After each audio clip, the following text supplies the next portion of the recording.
12லிருந்து 16 வயது இருக்கக்கூடிய ஒரு ஆணினுடைய உடலில் விந்தணு அப்படிங்கிறது சுரக்க ஆரம்பிச்சிருது. பெண்கள் எப்போது பெரிய பிள்ளை ஆகிறாங்களோ அப்போது இருந்தே அந்த பெண்களுக்கான ஹார்மோனில் சேஞ்சஸ் அப்படிங்கிறது வர தொடங்குது. ஆண்களுடைய விஷயத்தில் ஆண்கள் இந்த மாதிரியான வயசுக்கு வந்துட்டாங்கிறத அவங்களுடைய ஆணுறுப்பு வளர்ச்சி, முடியினுடைய வளர்ச்சி, அது இல்லாமல் குரல், இதை வைத்து அடையாளம் கண்டு கொள்ளலாம். சரி, ஒரு ஆண் அப்படிங்கிறவன் ஒரு நாளைக்கு எத்தனை முறை செக்ஷுவல் தாட்டுக்குள்ளே போகிறான் அப்படிங்கிற அந்த கேள்விக்கு ஒரு ரிசர்ச் வழியாக அவங்க கண்டுபிடிச்சிருக்கிறது 19 முறை. பெண்கள் 10 முறை செக்ஷுவல் தாட்ஸுக்கு போகிறாங்க அப்படின்னு சொல்கிறாங்க. இதை நீங்கள் உறுதிப்படுத்துவீங்களா அப்படிங்கிறது எனக்கு தெரியலை. பட் உங்கள் வீட்டில் ஒரு ஆண் குழந்தை இருக்குது. அந்த ஆண் குழந்தையினுடைய வயது ஒரு 10லிருந்து 20, 30 எவ்வளோ வேணாலும் இருக்கலாம். இல்லை, பெண் குழந்தை இருக்குது. அந்த பெண் குழந்தையினுடைய வயதும் 10லிருந்து எத்தனை வயது வேணாலும் இருக்கலாம். அவங்க வரக்கூடிய ஜென்ரேஷனில் ரொம்ப முக்கியமான ஒரு பிரச்சனையில் சிக்க போகிறாங்க. அந்த பிரச்சனை என்ன அப்படின்னு பார்த்தீங்கன்னா ஏஐ போன் அப்படிங்கிறது தான். இந்த ஏஐ போன் அப்படிங்கிறது ரொம்ப இம்பார்ட்டண்ட்டான கான்செப்ட். இதை நம்ம இப்போ தெரிந்து கொண்டோம் என்றால் நம்ம குழந்தைகளுக்கு இதை சொல்லி புரிய வைப்பதற்கு கொஞ்சம் ஈஸியாக இருக்கும். சொல்லப்போனால் ஏர்லியாக நம்ம இதை எப்படி நம்முடைய குழந்தைகள்கிட்ட பேசுகிறோமோ அந்த வகையில் நம்முடைய குழந்தைகளை நம்மால் காப்பாற்ற முடியும். அன்பு தமிழஞ்சங்களுக்கு தமிழ் பொக்கிஷத்தின் வணக்கங்கள்.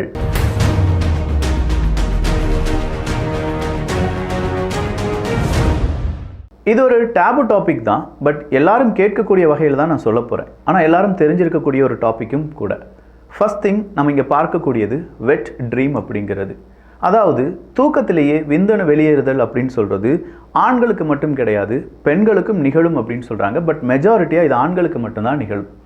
இப்படி ஆண்களுக்கு நிகழ்வதனால தான் நம்ம வீட்டில் பெரியவங்க சொல்லுவாங்க ஆண் குழந்தைகள் கவுந்து படுக்கக்கூடாது அப்படின்னு சொல்லி.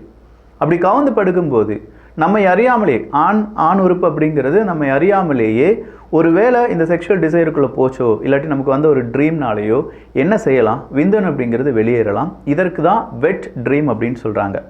இதை எல்லா ஆண்களும் உணர்ந்திருக்க வேண்டும் அப்படிங்கிறது கிடையாது. பட் 80 to 90% ஆண்கள், அந்த சிறுவர்கள், அந்த வயதில் இருக்கக்கூடிய சிறுவர்கள் இதை உணர்ந்திருப்பாங்க. இதற்கும் நம்ம பார்க்கக்கூடிய இந்த விஷயத்துக்கும் என்ன சம்பந்தம் அப்படிங்கிறத நான் இப்போயே சொல்லிடுறேன். வருங்காலம், அதாவது இந்த 2K கிட்ஸுக்கு அடுத்த ஒரு ஜென்ரேஷன் வரும் பார்த்தீங்களா, அதாவது இன்னொரு 10 வருஷத்தில் அந்த ஜென்ரேஷன் என்னதுக்காக வாழ்வாங்க அப்படின்னு கேட்டிங்கன்னா, ஜஸ்ட் ஒரு வேலைக்கு போவாங்க.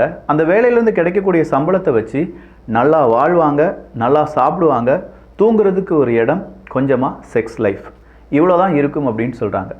குடும்பம் அப்படிங்கிறதோ, குடும்பம் சார்ந்து இருக்கக்கூடிய கடமைகள் அப்படிங்கிறதோ, இல்லை ஒரு கம்பெனிக்காக உழைச்சி கொட்ட வேண்டும் அப்படிங்கிற அந்த ஒரு கடமை உணர்ச்சியோ இது எதுவுமே இருக்காதான். அப்போ இந்த ஒரு நேரத்தில் ஏஐ போன் அப்படிங்கிறத பற்றி பேச போகிறேனே, அப்போ அவங்களுடைய வாழ்க்கையில் இந்த போன் அப்படிங்கிறது ரொம்ப பெரிய தாக்கத்தை ஏற்படுத்துமா என்று கேட்டால் எஸ்.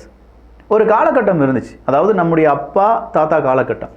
தாத்தா காலகட்டத்தில் கூட பிரிண்டட் புக்ஸ் அப்படிங்கிறதுலாம் ரொம்ப இருந்திருக்காது. பட் அப்பாக்களுடைய காலகட்டத்தில் பிரிண்டட் புக்ஸ் அப்படிங்கிறது இருந்திருக்கும். அவங்களுடைய செக்ஷுவல் டிசைரை அவங்க அந்த பிரிண்டட் புக்ஸில் இருக்கக்கூடிய கதைகளை வாசித்து, நிறைய கதைகள் இருக்கும், அந்த கதைகளெல்லாம் வாசித்து அவங்களுக்கு தேவையான செக்ஷுவல் டிசைருக்குள்ளே போவாங்க. அதன் பிறகு ஒரு காலகட்டம் வந்துச்சு, சிடி விசிஆர் அப்படிங்கிற அந்த காலகட்டம். அதன் பிறகு நம்முடைய காலகட்டம் வந்துச்சு, அதுதான் இன்டர்நெட் உலகம். இன்டர்நெட்டுக்குள்ளே போனால் நிறைய வெப்சைட்ஸ் இருக்குது. ஏகப்பட்ட வெப்சைட்ஸ் தனித்தனியாக கொடுத்துருக்காங்க, கேட்டகரிஸ் வைஸாக கொடுத்துருக்காங்க. எந்த கேட்டகரியில் உங்களுக்கு எவ்வளோ நிமிஷம் நீங்கள் ஒரு வீடியோ பார்க்கணுமோ அந்த வீடியோ நீங்கள் பார்க்குறீங்க, உங்களுக்கு தேவையான விஷயங்களை முடிச்சிடுறீங்க. அடுத்ததாக வரக்கூடிய ஒரு ஜென்ரேஷன் அப்படிங்கிறது தான் ஆர்டிஃபிஷியல் இன்டெலிஜென்ஸ் ஜென்ரேஷன். நேராக இந்த ஒரு 2030-35 இந்த காலகட்டத்தில் எல்லா அந்த மனிதர்கள், மாணவர்கள் என்ன செய்வாங்க, ரூமுக்குள்ளே வருவாங்க, தனியாக போவாங்க. அவங்க படுத்த உடனே அவங்க ஒரு சியூட்டை போடுவாங்க. அந்த சியூட்டில் ஒரு விஆர் கிளாஸும் இருக்கும். அந்த விஆர் கிளாஸில் உங்களால் ப்ராம்ப்ட் அப்படிங்கிறத என்டர் பண்ண முடியும். எப்படி இப்போ சாட் ஜிபிடியில் நான் நாளைக்கு லீவு, என்னுடைய மேனேஜருக்கு ஒரு லீவ் லெட்டர் வேணும் அப்படின்னு சொல்லி ஒரு ப்ராம்ப்ட் எழுதுனா உங்களால் ஒரு லீவ் லெட்டரை ஜென்ரேட் பண்ண முடியுது. இல்லை ரியலிஸ்டிக்காக இப்போ ஏகப்பட்ட ரியலிஸ்டிக்ஸ் வீடியோஸ்லாம் நீங்கள் பார்த்துருப்பீங்க. அச்சசலாக ரஜினி மாதிரி, விஜய் அவர்கள் மாதிரி, கமல் மாதிரி, இல்லாட்டி ஏதாவது பொலிட்டிஷியன்ஸ் மாதிரி, அவங்க நடக்கிற மாதிரி, இறந்து போனவங்களுடைய தலைவர்கள் அப்படின்னு சொல்லி ஏகப்பட்ட வீடியோ நீங்கள் பார்த்துருப்பீங்க. உண்மைதானோ அப்படிங்கிற அளவுக்கு இப்போ அது ஒரு ரியலிஸ்டிக்ஸாக மாறிடுச்சு. ஸோ இதே மாதிரியான ப்ராம்ப்டை அந்த ஒரு 2030 வாழக்கூடிய அந்த ஒரு சிறுவனால் செய்ய முடியும். அந்த ப்ராம்ப்ட் எப்படி இருக்கும் அப்படின்னு சொல்லியிருக்காங்கன்னா, கொஞ்சம் சாம்பிளை மட்டும் சொல்லிடுறேன். நான் ஒரு ராஜா, நான் ஒரு பேலஸில் இருக்கேன். அந்த பேலஸில் நானும் ஒரு 12 கேர்ள்ஸும் இருக்காங்க, வேறு யாருமே கிடையாது. சுற்றியும் நல்ல க்ரீனரியான சீன்ஸ், ஒரு வாட்டர் ஃபால் அந்த பக்கமாக வந்துட்டு இருக்கு. இப்போது சன் அப்படிங்கிறது கொஞ்சமாக ரைஸ் ஆகிட்டு இருக்கு. இந்த நேரத்தில் 7 பெண்கள் என்னை பார்த்து லார்ட், மை ஹீரோ அப்படின்னு சொல்லி என்னை புகழ்ந்துட்டு இருக்காங்க. அவங்க எல்லாருமே என் கூட செக்ஸ் வச்சுக்கிறதுக்காக இன்ட்ரெஸ்ட் காண்பிக்கிறாங்க. மீதம் இருக்கும் 5 பெண்கள் இதை பார்த்து கொண்டு இருக்கிறார்கள். கடைசியாக நான் அந்த 7 பேரை கூட என்ன செஞ்சேன், செக்ஸ் வச்சுக்கிட்டேன் அப்படின்னு சொல்கிற ஒரு ப்ராம்ப்ட். இந்த ப்ராம்ப்டை கொடுப்பதற்கு இவங்க ஒரு சப்ஸ்கிரிப்ஷன் எடுத்திருக்கணும். ஸோ நான் சொன்ன அந்த வாழ்க்கை இருக்குது பார்த்தீங்களா, 2035 வாழ்க்கை, இதில் காசை அவங்க எதுக்கெல்லாம் செலவழிக்க போகிறாங்கன்னா, சாப்பாட்டுக்கு, தூங்குறதுக்கான இடம், அடுத்ததாக சப்ஸ்கிரிப்ஷனுக்கான அமௌண்ட். இந்த 3 விஷயம்தான். இந்த 3 விஷயத்தில் அவனுக்கு தேவையான எல்லாமே கிடைச்சிரும். ஒரு மனிதனுடைய அடிப்படை தேவையே உடை, சாப்பாடு, இருக்க இடம் அப்படிங்கிறதும் கொஞ்சமாக செக்ஷுவல் அப்படிங்கிற அந்த விஷயம்தான். இதில் இந்த செக்ஷுவல், குடும்பம் அப்படிங்கிறது எல்லாத்துக்குமே இங்கே ஒரு சப்ஸ்கிரிப்ஷன் அமௌண்ட் மட்டும் கொடுத்தா போதும் நான் சொல்லியிருக்கேன். இந்த சப்ஸ்கிரிப்ஷன் அமௌண்ட் எதற்காக அப்படின்னு கேட்டிங்கன்னா, ஒரு ப்ராம்ப்ட் என்டர் பண்ணுறாங்கல்ல, இந்த ப்ராம்ப்ட் ஒரு வெப்சைட்டுக்குள்ளே போகும். அந்த வெப்சைட் சப்ஸ்கிரிப்ஷன் தான் இவன் வாங்கி வச்சிருக்கிற சப்ஸ்கிரிப்ஷன். அந்த வெப்சைட்டுக்குள்ளே போன உடனே இவங்களுடைய கேரக்டர், இவனுடைய ஃபேஸ், இது எல்லாத்தையுமே அவங்க ஃபீட் பண்ணியிருப்பாங்க. அந்த வெப்சைட் என்ன செய்யும்னா, இவன் சொன்ன மாதிரியே ஒரு பேலஸை உருவாக்கும். அந்த பேலஸில் அவங்க சொன்ன மாதிரியே ஒரு சீனரியை உருவாக்கும். அந்த சீனரிக்குள்ளே 12 அச்சஸெல்லாம் நாம் இப்போ பார்க்கக்கூடிய பெண்கள், எப்படி அந்த பெண்கள் அங்கே வேணும், அரை நிர்வாணமாக வேணுமா, முழு நிர்வாணமாக வேணுமா, இல்லை நடிகைகள் மாதிரி வேணுமா, இப்படின்னு சொல்கிற அந்த பெண்களுடைய உருவம் எல்லாமே அமைக்கப்படும். அதில் நடுவில் அவன் உட்கார்ந்துருக்கிற மாதிரி அவனுடைய கேரக்டர் அங்கே வரும். ஒரு சியூட்டை போட்டிருப்பான்னு சொன்னேன்ல, அந்த சியூட் அப்படிங்கிறது ஹாப்டிக் சியூட் அப்படின்னு சொல்லுவாங்க. வார்ம் மற்றும் ஹாப்டிக் சியூட் அப்படின்னு சொல்லுவாங்க. இதெல்லாம் வரும் காலத்தில் இருக்கக்கூடிய சில விஷயங்கள் தான், இப்போவே இருக்குது இதெல்லாம். இந்த ஹாப்டிக் சியூட்லாம் போட்ட உடனே, இந்த விஆர் கிளாஸில் போட்ட உடனே இந்த ப்ராம்ப்ட்டு ஒரு வீடியோவை ரெடி பண்ணுது. அந்த வீடியோவை அவன் விஆர் கிளாஸில் பார்க்கும்போது அவனே அந்த உலகத்தில் இருக்கிற மாதிரி ஃபீல் ஆகிறதுக்கு, ஒரு பெண் அந்த வீடியோவில் இருக்கக்கூடிய உங்களாகிய நீங்கள் அந்த வீடியோக்குள்ளே வந்துடுவீங்கல்ல, அந்த ப்ராம்ப்ட் உருவாக்குன அந்த வீடியோக்குள்ளே வந்துடுவீங்க. அந்த வீடியோவில் ஒரு பெண் உங்களுடைய ஷோல்டரை அப்படி டச் பண்ணுற மாதிரி இருந்தால், நீங்கள் போட்டிருக்கிற சியூட் அந்த இடத்துல துடிக்க ஆரம்பிக்கும். அதாவது உங்களுடைய ஷோல்டரில் யாரோ பிடிக்கிற மாதிரியான ஒரு ஃபீலிங்கை நீங்கள் உணர்வீர்கள். அந்த இடத்துல ஒரு வார்ம்னஸ் அப்படிங்கிறது கிரியேட் ஆகும். இது எல்லாமே உருவாகி வெறும் 7 செகண்டில் இந்த வீடியோவும் ரெடி. உங்களுடைய மூளை உங்களுடைய செக்ஷுவல் டிசைருக்கு தூண்டப்பட்டுவிடும். சொல்லப்போனால் உங்களுடைய உடல் உறுப்பு எல்லாமே செக்ஸுக்காக தயாராகிவிடும். இந்த ஒரு வாழ்க்கையில் கொஞ்சமாக அப்படியே நீங்கள் போனீங்கன்னா நீங்கள் என்ன செஞ்சு முடிச்சிருவீங்க, உங்களுடைய செக்ஷுவல் தேவையை முடிச்சிருவீங்க. இது எப்படி சாத்தியம்? வெட்ரீமில் தொடங்கின நாம் இந்த போன் ஏஐ அது உருவாக்கக்கூடிய ப்ராம்ப்ட், அந்த ப்ராம்ப்டில் சப்ஸ்கிரிப்ஷன் அப்படின்னு சொல்கிற விஷயம், வெறும் 3 விஷயத்துக்காக மட்டுமே மனிதர்கள் வாழப்போகிறார்கள் அப்படின்னு சொல்கிற ப்ரிடிக்ஷன், இதெல்லாம் சாத்தியமா அப்படிங்கிற கேள்விக்கு இதுதான் சாத்தியம் அப்படின்னு சொல்கிறாங்க. இது சாத்தியப்படுத்துவதற்கு அடுத்ததாக மறுபடியும் நம்முடைய மனித இயல்பை நோக்கி நம்ம போக போகிறோம். ஒரு ஆண் அப்படிங்கிறவன் அவனுடைய செக்ஷுவல் லைஃப்பில் ரொம்ப ஹாப்பியாக இருக்கிறதுக்கு ஒரு கனவு போதும் அப்படின்னு சொல்கிறாங்க. ஒரு கனவாலேயே ஒரு ஆணால் என்ன செய்ய முடியும், அவனுடைய எஜாக்குலேஷன் அப்படிங்கிறத செஞ்சிட முடியும். ஸோ கனவு வழியே அவனுடைய செக்ஷுவல் டிசைரை முடிச்சு கொள்ளக்கூடிய ஒரு ஆணால் ஒரு ஏஐ போன், அதுவும் அச்சசலாக ரியலிஸ்டிக்காக இருக்கக்கூடிய இந்த உலகத்தில் இருக்கும்போது, அடுத்ததாக நம்ம அப்பா அம்மா இல்லாட்டி அந்த காலகட்டத்துக்கு போங்க. அந்த காலகட்டத்தில் ஒரு கதையை படிக்கும்போது அந்த கதையினுடைய நடிகர் நீங்களாகவோ இல்லாட்டி நடிகை வேறு யாராவோ நம்ம நினச்சி அதை செய்வோம். அடுத்ததாக வீடியோ பார்க்கும்போது அந்த வீடியோவில் பார்க்கக்கூடிய ஒரு பெண், நமக்கு தேவைப்படக்கூடிய ஒரு பெண், அந்த ஆண் நீங்கள் அப்படின்னு நினச்சிட்டு தான் நீங்கள் செக்ஷுவல் வீடியோலாம் பார்ப்பீங்க. பட் இந்த இடத்துல எல்லாமே ரியலிஸ்டிக்காக இருக்கும். அட்வான்ஸ்டு ஏஐ என்ன செய்யும் அப்படின்னா, உங்களுக்கு ஏதாவது ஒரு பிடிஎஃப் இருக்குது, உங்களுடைய பழைய கதைகள் இருக்குது அப்படின்னா, அந்த கதைகளை மட்டும் அனுப்பி விட்டுட்டா போதும். அந்த பிடிஎஃப் அப்லோட் பண்ணிட்டீங்கன்னா அந்த கதையை அப்படியே விஷுவலைஸ் பண்ணி ஒரு பெரிய என்விரான்மெண்ட்டை உருவாக்கி, அந்த என்விரான்மெண்ட்டுக்குள்ளே நீங்கள் வாழ்கிற மாதிரி, திரும்பி பார்த்தா இந்த டோர், அந்த பக்கம் திரும்பி பார்த்தா அங்கே 5 பெண்கள், மேலே திரும்பி பார்த்தா உங்களுக்கான அந்த பேலஸ், சைடில் பார்த்தா டிராயிங்ஸ், நீங்கள் எந்த ப்ராம்ப்ட் கொடுத்துருக்கீங்களோ அப்படியே ஒரு உலகத்தை க்ரியேட் பண்ணி அதில் நீங்கள் வாழ ஆரம்பிச்சிருவீங்க. அது கூடவே இந்த ஹெப்டிக், அந்த சென்சார்ஸ் இதெல்லாம் போடும்போது இங்கே ஆணுக்கு பெண்ணோ பெண்ணுக்கு ஆணோ தேவையில்லாத ஒரு உலகத்தை நாம் உருவாக்கி விடுவோம். இந்த உலகத்துக்குள்ளே மனிதன் சுருங்கி விடுவான் அப்படின்னு சொல்கிறாங்க. இந்த உலகத்துக்குள்ளே மனிதன் சுருங்கும் போது மனித இயல்பு அப்படிங்கிறது பாதிக்குமான்னு கேட்டால், இந்த இடத்துல மனிதன் அடுத்த தலைமுறையை உருவாக்குவதை பற்றி யோசிப்பான், சிந்திப்பான். நமக்கு எதுக்கு அடுத்த தலைமுறை அப்படின்னு சொல்லி யோசிப்பாங்க. இன்றைக்கி நீங்கள் வடகொரியாவை எடுத்து பார்த்துக்கோங்க, இல்லாட்டி ஜப்பான் எடுத்து பார்த்துக்கோங்க, சீனாவை எடுத்து பார்த்துக்கோங்க, ரஷ்யாவை எடுத்து பார்த்துக்கோங்க. எல்லாத்தையுமே இருக்கக்கூடிய பிரச்சனை என்ன? நீ 2 பிள்ளையை பெற்றுக்கோ, உனக்கு லட்சக்கணக்கான பணத்தை தரேன்னு சொல்லி கவர்மெண்ட் சொல்கிறாங்க. ஆனாலும் பிள்ளை வேண்டாம் அப்படின்னு சொல்கிறாங்க. நீ கல்யாணம் பண்ணிக்க, உனக்கு கோடி ரூபாய் தரேன்னு சொன்னால் எனக்கு கல்யாணமே வேண்டாம் அப்படின்னு சொல்லி நடக்கிறாங்க. எனக்கு கல்யாணம் ஆண் பெண் அப்படிங்கிற உறவில் அடுத்ததாக ஒரு கமிட்மெண்ட்ஸ் தேவையில்லை அப்படிங்கிற ஒரு ஜென்ரேஷனை உருவாக்கிட்டு விட்டுட்டோம். அடுத்த ஜென்ரேஷன் இந்த ஏஐ ஜென்ரேஷன் கூட இருக்க போகுது. சரி, நேராக நாம் ஆண்கள் பக்கம் வரப்போகிறோம். சாதாரணமாக இப்போ இருக்கக்கூடிய ஆண்கள் நாளொன்றுக்கு 19 முறை செக்ஷுவல் டிசைரை பற்றி யோசிச்சுட்டு இருக்கோம் அப்படின்னு சொல்லக்கூடிய அந்த ரிசர்ச்லேருந்து உங்களுக்கு என்ன புரியுது? ஏதோ ஒரு காரணத்தில் ஏதோ ஒரு நேரத்தில் நம்ம பார்க்கக்கூடிய பெண்ணையோ இல்லாட்டி நம்ம பார்க்கக்கூடிய ஒரு படத்துலையோ ஏதோ ஒரு விஷயத்தில் நம்முடைய தாட் அப்படி போகும் அப்படின்னு சொல்லி நமக்கு புரியுது. பட் இந்த தாட் அப்படிங்கிறது வந்த உடனே அதை சாட்டிஸ்ஃபை பண்ண முடியும் அப்படின்னு சொல்கிற ஒரு உலகத்துக்குள்ளே நம்ம என்ட்ராகும்போது இங்கே ஆணுக்கு பெண் தேவைப்படுவாளா அப்படிங்கிற கேள்வி நீங்களே கேட்டுக்கோங்க. முதல்லலாம் ஒரு நடிகை அப்படிங்கிறவங்க பல வருடங்கள் அப்படியே இருப்பாங்க. அவங்க தான் கனவு கண்ணி அப்படின்னு சொல்லுவாங்க. ஒரு ஆணினுடைய கனவு கண்ணி அப்படின்னு சொன்னால் 5 வருடங்கள் 10 வருடங்கள் எந்த விதமான மாற்றமும் இருக்காது. இதே ஒரு நிலைமை தான் முதல்ல இருந்த ஆண்களுக்கு இருந்திருக்கும். ஒரு பான் ஸ்டார் அப்படின்னா அந்த பான் ஸ்டார்னுடைய வீடியோ மட்டுமே எடுத்து பார்ப்பாங்க. சன்னி லியோன் அப்படின்னு சொல்லும்போது அவங்களுக்கு ஒரு பெரிய ஃபேன் ஃபாலோவர்ஸ் இருந்தாங்க. ஆனால் இப்போ இருக்கக்கூடிய ஜென்ரேஷன் அப்படி கிடையாது. நிமிஷத்துக்கு நிமிஷம் அவங்களுடைய டேஸ்ட்டை மாற்றிக்கிட்டே இருக்காங்க.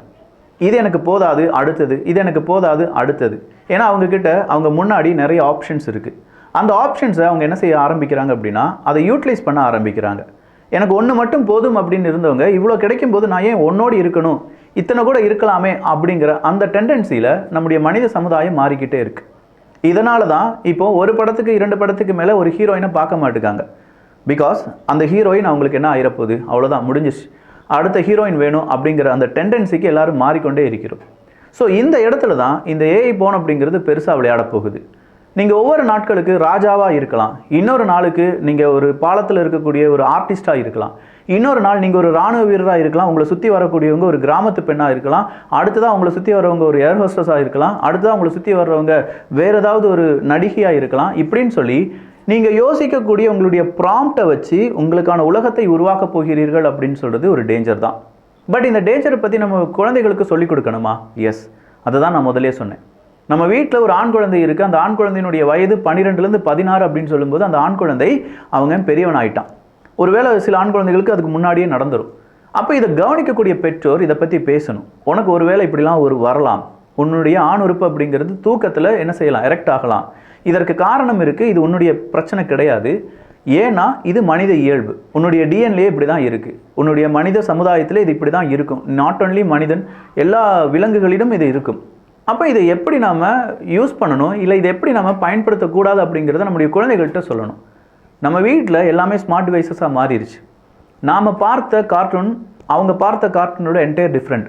நாம் பார்த்த கார்ட்டூன் எல்லாமே ஃப்ளாட்டாக இருக்கும். ஆனால் அவங்க பார்க்கக்கூடிய கார்ட்டூன் எல்லாமே ஒரு ஆணாக இருந்தால் ஆணினுடைய அந்த மசில்ஸை காண்பிப்பதற்கும், ஒரு பெண்ணாக இருந்தால் அந்த பெண்ணினுடைய முக்கியமான உறுப்புகளை காண்பிப்பதற்கும் வரையப்பட்டிருக்கின்றன. அப்போ இதிலிருந்தே அந்த ஆண் குழந்தை என்ன செய்ய ஆரம்பிச்சோம் அப்படின்னா இதுதான் பெண், இதுதான் ஆண், பெண்ணுக்கு இப்படிலாம் இருக்கும் அப்படின்னு சொல்லி அவனுடைய மைண்ட் அதை விஷுவலைஸ் பண்ண ஆரம்பிச்சிருச்சு. ஸோ இப்படி விஷுவலைஸ் பண்ண உடனே அவனுடைய அந்த சின்னதாக அவனுடைய பாடியில் ஏற்படக்கூடிய மாற்றமும் இது ஒரு பெரிய பிரளயத்தை ஏற்படுத்தும். அந்த பிரளயம் ஒரு வெட் ட்ரீமாக மாறுறதுக்கான வாய்ப்புகள் இருக்குது. அந்த பிரளயம் நாளைக்கு இதே மாதிரியான பான் சைட்டை நோக்கி போகிறதுக்கான வாய்ப்புகள் இருக்குது. அந்த பிரளயம் இது என்ன அப்படிங்கிறத எக்ஸ்ப்ளோர் பண்ணுறதுக்கான வாய்ப்புகள் இருக்குது. இதற்கு காரணம் அவனுடைய பாடி தான். ஸோ ஃபஸ்ட் நம்ம பாடியை படிச்சுக்கணும். இதுக்கெல்லாம் யார் காரணம் அப்படின்னு சொல்லி பார்க்கும்போது நம்ம மூளை தான். அதில் லிபிடோ அப்படின்னு சொல்லுவாங்க. இந்த லிபிடோ அப்படின்னா ஒரு ஆணினுடைய செக்ஷுவல் டிசைர் அப்படிங்கிறது தான். ஆணினுடைய செக்ஸ் டிரைவுக்கு பிரெயினில் 2 போர்ஷன்ஸ் அப்படிங்கிறது ரொம்பவே முக்கியம். ஒன்று அப்படிங்கிறது செரிப்ரல் கார்டெக்ஸ், இன்னொன்று அப்படிங்கிறது லிம்பிக் சிஸ்டம் அப்படின்னு சொல்லுவாங்க. இந்த செரிப்ரல் கார்டெக்ஸ் அப்படிங்கிறதுல தான் செக்ஷுவல் தாட்ஸ் அப்படிங்கிறது உருவாகும். பொதுவாக நம்ம தாட் பண்ணுறது இல்லாட்டி நம்ம பிளானிங் பண்ணுறது எல்லாமே இந்த செரிப்ரல் கார்டெக்ஸில் தான். அதில் இந்த செக்ஷுவல் தாட் அப்படிங்கிறது உள்ளடக்கம். ஸோ இந்த செரிப்ரல் கார்டெக்ஸ் அப்படிங்கிறதுக்கு அடுத்தபடியாக இருப்பது லிம்பிக் சிஸ்டம். இந்த லிம்பிக் சிஸ்டம் அப்படின்னு சொல்லும்போது ஹைப்போதலாமஸாக இருக்கட்டும் இல்லாட்டி அமிக்டலாவாக இருக்கட்டும், இதுதான் நம்ம இந்த செக்ஸ் நோக்கி நம்மளை டிரைவ் பண்ணுறது அப்படின்னு சொல்லலாம். இது இரண்டுமே சுரப்பதற்கு நம்ம முன்னாடி ஒரு ட்ரீம் வரணும், அப்படி இல்லைனா நம்ம ஏதாவது ஒரு புகைப்படத்தை பார்க்க வேண்டும், அப்படி இல்லைனா நம்ம ஒரு வீடியோவை பார்க்கணும். இந்த வீடியோலாம் பார்க்கும்போது இவங்க என்ன செய்ய ஆரம்பிச்சிருவாங்க, இந்த மூளையில் இருக்கிறவங்க கொஞ்சம் கொஞ்சமாக ஆக்டிவேட் ஆகி உங்களுடைய உடல் உறுப்பு எல்லாத்தையுமே, உங்களுடைய ரத்த நாளங்கள் எல்லாத்தையுமே விரைவடைய வைப்பாங்க. ஹார்ட் பீட் எகிற ஆரம்பிக்கும், கொஞ்சமாக ஸ்வெட்டிங் ஆகும், அப்படியே பார்த்தீங்கன்னா உங்களுடைய ஆண் உறுப்பு விரைய ஆரம்பிக்கும். இது எல்லாமே நடக்கும். ஸோ இது நடக்க வைக்கிறது அப்படிங்கிறதுக்கு நமக்கு என்ன தேவைப்பட்டதுன்னா, ஆக்சுவலாக ஒரு பெண் தான் தேவைப்பட வேண்டும். பட் பெண்ணுக்கு பதிலாக இங்கே என்ன நடக்குது, ஒரு இமேஜ் இருந்தாலே போதும் அப்படிங்கிற ஒரு நிலைமை வரும்போது இதை தூண்ட வைப்பதற்கு தான் நான் சொன்ன அந்த சப்ஸ்கிரிப்ஷனை இந்த அடுத்த வரக்கூடிய நம்முடைய மாணவ மாணவிகள் நம்முடைய குழந்தைகள் யூஸ் பண்ணுவாங்க. வெறும் 7 செகண்டில் ஆர்டிஃபிஷியல் இன்டெலிஜென்ஸால் இந்த மூளையினுடைய இந்த 2 பாகங்களையும் தூண்டிவிட முடியும் அப்படின்னு சொல்கிறாங்க. வெறும் 7 செகண்ட் அவன் ஹெச்ஆர் அந்த விஆர் கிளாஸை போட்ட உடனே 7 செகண்டில் அவன் என்ன செஞ்சிருவான், செக்ஸுக்கு தயாராகிடுவான் அப்படிங்கிறாங்க. சரி, அடுத்ததா இவனுடைய உடல் உறுப்பு இதற்கு முழு ஒத்துழைப்பை கொடுக்க வேண்டுமே, அதற்கு யார் காரணம் அப்படின்னு சொல்லி பார்க்கும்போது அவனுடைய டெஸ்டோஸ்டெராய்டு அப்படின்னு சொல்கிறது தான். இந்த டெஸ்டோஸ்டெராய்டு அப்படிங்கிறது தான் மனிதன், அதுவும் குறிப்பாக ஆண்களாக உணர்வதற்கான காரணம். இந்த டெஸ்டோஸ்டெராய்டு ஆண்கள் பாடியில் மட்டும் கிடையாதுங்க, சில நேரங்களில் பெண்கள் பாடியிலையும் அதிகமாக சுரப்பதற்கான வாய்ப்புகள் இருக்குன்னு சொல்கிறதுனால தான் சில பெண்களுக்கு இந்த தாடி மீசை அப்படிங்கிறதுலாம் கூடுதலாக இருக்கிறதும், அதே மாதிரி அவங்க அந்த குரல் அப்படிங்கிறதெல்லாம் இருக்கும், அந்த ஆண் குரல்லாம் இருக்கக்கூடிய பெண்களை நீங்கள் பார்த்துருப்பீங்க. இதுக்கெல்லாம் காரணம் இந்த இவன் தான், இந்த டெஸ்டோஸ்டெராய்டு அப்படின்னு சொல்கிறவன். இந்த டெஸ்டோஸ்டெராய்டு அப்படிங்கிறவன் தான் மனிதனுடைய, அதுவும் குறிப்பாக ஆண்களுடைய மசில் க்ரோத்தாக இருக்கட்டும், டீப்பனிங் வாய்ஸ், அந்த குரல் மாறும் அப்படின்னு சொல்லுவோம் பார்த்தீங்களா. நான் முதலே சொன்ன மாதிரி வயதான ஆணாக மாறுவது அந்த குரல் மாற்றம் அடையும் போது தான். அதே மாதிரி அவங்களுடைய ஹேர் க்ரோத்தாக இருக்கட்டும், ரெட் பிளட் செல் ப்ரொடக்ஷனாக இருக்கட்டும், ஸ்பெர்ம் கிரியேஷனாக இருக்கட்டும், விந்தணுவை உற்பத்தி செய்வதாக இருக்கட்டும், இது எல்லாத்துக்கும் காரணம் இந்த டெஸ்டோஸ்டெராய்டு அப்படிங்கிறது தான். அப்போ இந்த டெஸ்டோஸ்டெராய்டு அப்படிங்கிறது நம்முடைய அந்த 13லிருந்து டீன் ஏஜ், அதுக்கு முன்னாடியிலிருந்தே இது என்ன செய்ய ஆரம்பிக்கும், கொஞ்சம் கொஞ்சமாக நம்முடைய உடம்பில் இது உருவாக ஆரம்பிக்கும். ஒரு 30 வயசுக்கு பிறகு இதனுடைய அளவு கொஞ்சம் கொஞ்சமாக கம்மியாகும். இதை தான் நம்ம ஆண்மை குறைவு அப்படின்லாம் சொல்கிறோம் பார்த்தீங்களா. ஸோ இந்த டெஸ்டோஸ்டெராய்டு சரியாக நம்முடைய பாடியில் செக்ரேட் ஆகலை அப்படின்னாலும், இல்லை நம்முடைய அந்த மூளையினுடைய 2 பாகங்கள் சரியாக வேலை செய்யலை அப்படின்னாலும், நம்முடைய அந்த நரம்பு தளர்ச்சி வியாதி அப்படிலாம் சொல்லுவாங்க பாருங்கள், அதெல்லாம் இங்கே வர்றதுக்கான வாய்ப்புகள் இருக்குது. அப்போ இதை எல்லாத்தையுமே இந்த ஏஐ போன் அப்படிங்கிறது என்ன செய்ய போகுதுன்னா கட்டுப்படுத்த போகுது. சரி, இந்த ஏஐ போன் கட்டுப்படுத்த போகுது அப்படின்னு சொன்னால், இன்றைக்கி பார்த்து அதே சீனை தானே நாளைக்கு பார்க்க போகிறோம், இல்லாட்டி வேறு சீனை நம்ம உருவாக்க போகிறோம் அப்படிங்கிறதுலாம் தவறு. உங்களுடைய மூடுக்கு தகுந்தது மாதிரி, உங்களுடைய ஒர்க் டென்ஷனுக்கு தகுந்தது மாதிரி, உங்களுடைய லைஃப் ஸ்டைலுக்கு தகுந்தது மாதிரி இந்த ஏஐ உங்களை ஸ்டடி பண்ண ஆரம்பிக்கும். இன்றைக்கி நீங்கள் ஹெவி ட்ராவலில் இருக்கீங்க, ஹெவி ட்ராவல் முடிச்சுட்டு ஒரு விஆர் கிளாஸை போட்டுட்டு நீங்கள் படுத்துட்டிங்கன்னா, நீங்கள் ட்ராவலில் இருந்தீங்க அப்படிங்கிறத உங்களுடைய லொக்கேஷன் வச்சு ஏஐயால் கண்டுபிடிக்க முடியும்.